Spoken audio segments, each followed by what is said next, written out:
So ayun mga kabiyahero, so ito may dala kaming bigas, kape at saka asukal dahil magbiyahe kami ngayon papunta doon sa lugar doon sa bundok kung saan naghandog kami ng libreng gupit dati dahil may nakapagsabi sa amin na may isang supporters tayo doon na pumanaw dahil dulot ng sakit.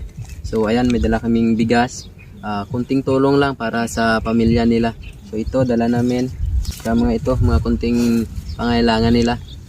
Sa mga kabarbers, nais lang po namin mapasalamat dahil meron po tayong isang sako na dumating sa atin sa blessing natin.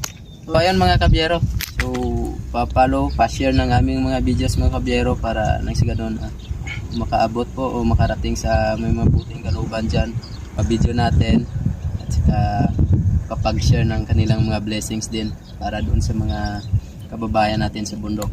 So ayun lang mga kabiyero, God bless ka, ingat lang.